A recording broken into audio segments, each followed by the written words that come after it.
Dr. Casper here, and welcome to The Political Scientist.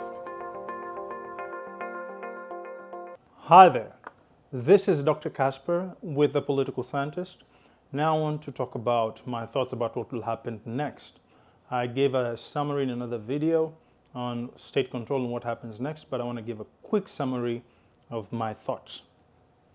Now, this is what I predict. What might be causing the delay, and how do you take over the state, and who has a tactical advantage? Now, I'm looking at a couple of things on what might happen. Now, looking at Ruto versus Raila in 4 areas. Who has the power of protests in the streets and organization? Who has the power of state control?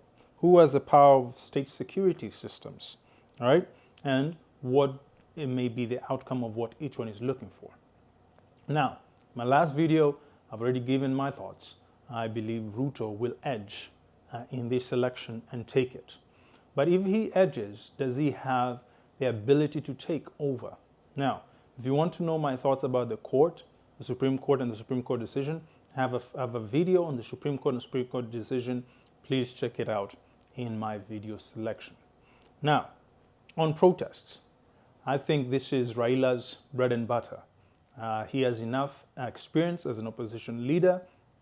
He has been able to get protest going and fired up. So it's very hard for anybody to be able to beat him in the streets. So on this one, as far as protesting and organizing against a vote, against an election result, Raila may be able to effectively take care of that.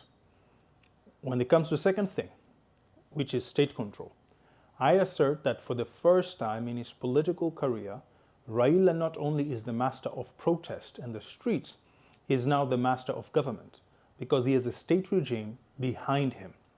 He's not been able to do this from the beginning. He never really had the state government behind him. So he not only has the streets, he now has the state behind him, which goes to the third thing, which is state security systems. I believe in this point also Raila has an edge, because in terms of the state, we've seen how the state has used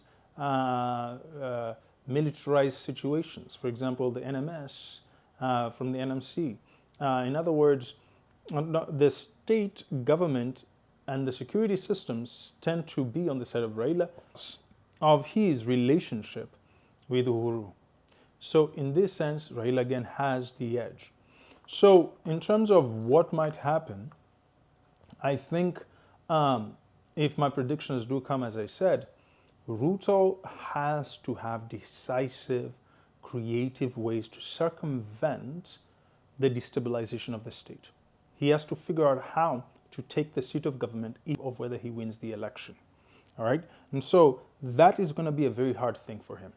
In my last video, I explained how Raila is the last political king of Kenya and what that means, okay? And basically, I argued that Ruto may have to find a way to appease him. But I also come to the recognition that Raila has already had 2 handshake governments. He shook hands with Kibaki. They had the Nusu Mkate government. It was very dysfunctional. Nothing much happened after that. There was the other one with Uhuru. We haven't seen much progress. So if Ruto really wants to come out and be able to have a proper functioning government, he has to avoid a third handshake, irrespective of the fact that I think he will have a very hard time with circumventing that scenario.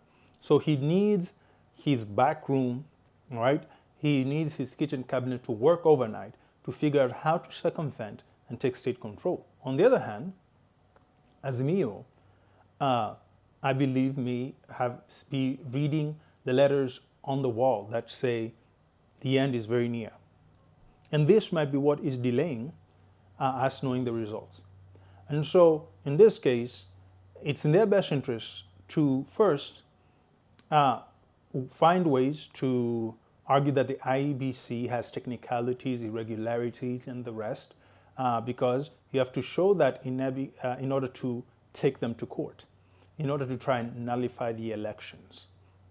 Okay, and so this is part one of what Azimio is planning. Part two will be to find ways to destabilize the state in the advent that the Supreme Court either doesn't take the case because it doesn't bear merit, uh, or if it takes the case and then rules in the favor of Kenya Kwanza. And so Ruto will have to decisively take the state, control the state security agents and apparatus immediately, and quell any form of violent protest. If he's unable to do this, it's going to be very hard. And again, we'll even be able to get to the point of being able to take the state to be able to do all these things. In other words, I believe there's a lot of things that might happen after tomorrow's announcement. And so those are my thoughts about what might happen. Who has the edge in terms of easily taking the state government? But the challenge here is, I don't believe the person who has the edge of taking the state government is necessarily the person who has the votes. Do you see that? So, for those who can, take it to prayer, because things are about maybe to be very hot. But we pray for peace because the rest of the candidates we've seen accepting defeat from the Nairobi county to the rest of the counties. So I hope and I pray that whoever wins come tomorrow will be given the certificate, and whoever loses, hopefully, will concede. But if they don't concede, then the people have to stand with the rightful winner, as declared by the IEBC. This is Dr. Casper with my final thoughts about elections, post-elections. Until next time, keep watching, subscribe, and the rest. Like, follow, ring on the bell, and all those good things. Thank you for sticking with me. Until the next analysis, bye-bye.